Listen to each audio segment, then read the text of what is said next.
but with the desire to change his life.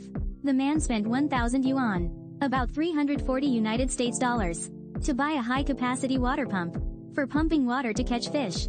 However, this act made him a laughingstock in the village. Yet, being a man of pride, he didn't give up. Early in the morning, he rode his motorbike in search of large natural ponds to begin his get-rich campaign.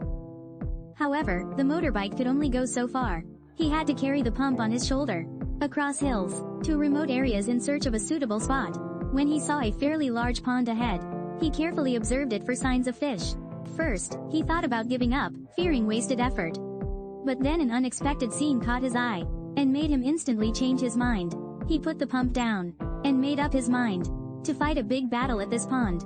Then he unfastened the hose, and filled it with water to prime the pump. Next, he submerged the entire hose so it could fill evenly.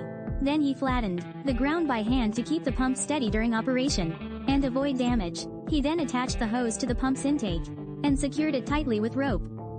Once everything was ready, he poured primer water into the machine and pulled the starter cord.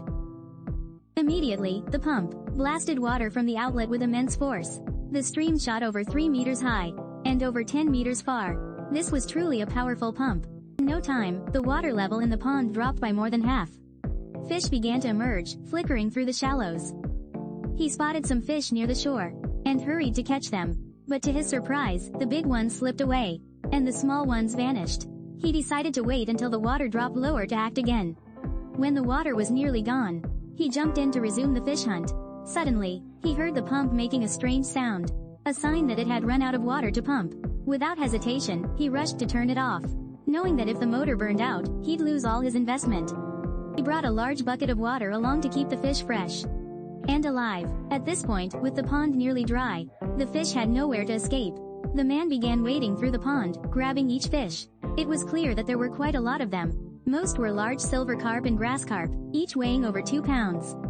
For all the effort he had put into carrying the pump up hills and across streams, it was now totally worth it. One by one, he pulled big fish out of the pond. His face lit up with joy, like a child's. He thought to himself, if he brought this pile of fish back home to show off, those who used to mock him would surely shut up. Who knows? Maybe a 35-year-old single man like him would finally have a chance to find a life partner.